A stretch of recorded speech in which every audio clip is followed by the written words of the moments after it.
You ever been so alone, the walls start whispering back at you? This ain't a cell. It's a coffin you walk around in. 6 feet wide, 10 feet long. No clock, no mirror, no mercy. Out there, time moves.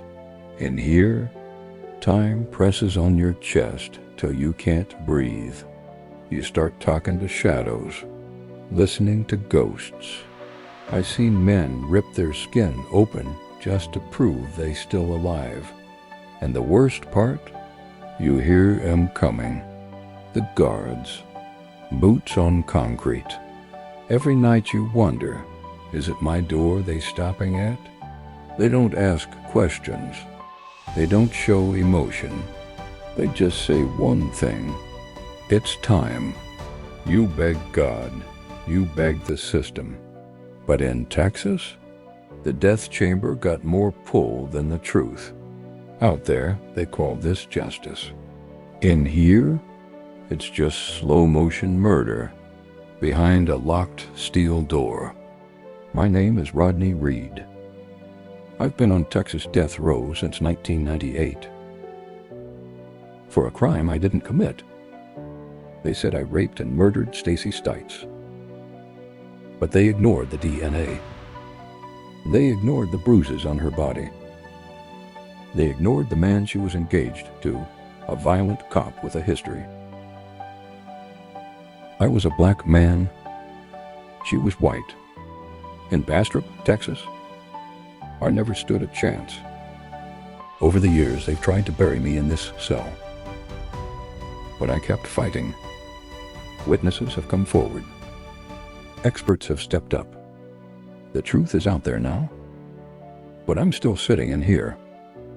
Still on death row. Still waiting to be heard. This ain't justice.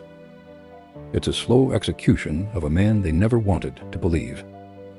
It's quiet in here. Too quiet. Most days, I don't talk much. I just listen to the walls, to my breath. I sit on this bed and watch the light shift on the floor. The sun comes and goes, same way the days do. And in between all that silence, I wait. People think death row is screaming and chaos, but it's not. It's just waiting. Waiting on letters. Waiting on answers. Waiting on that one last knock at the door. I think about my daughter.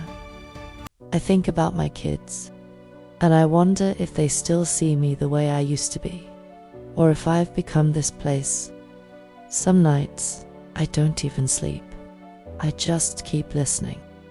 Because in here, silence can feel louder than any sentence ever could. My name is Andre Thomas. They say I'm one of the most disturbed men on Texas death row. But they never tell the whole story. I started hearing voices as a teenager. Demons, angels, noise that wouldn't stop. I begged for help. I went to the hospital. I told them I couldn't control what was happening in my head. They let me go. A few days later, I had a psychotic break. I believed my wife and children were possessed. I did the unthinkable. I killed them. Then I turned myself in, walked right into the police station, and confessed.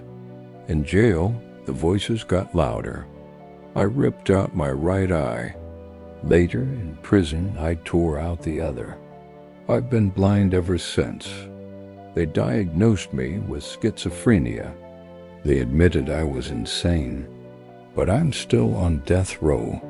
They didn't give me a hospital. They gave me a countdown. And now I sit here in the dark, not knowing if I'm waiting on healing or the needle.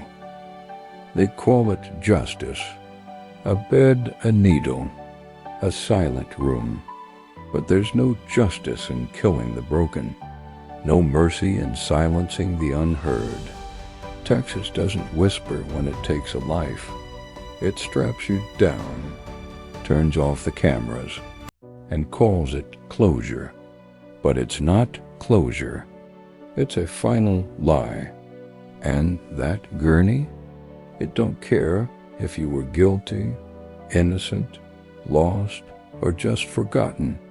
It just waits for the next name, for the next body, for the next silence they can call peace. Is this really what justice looks like?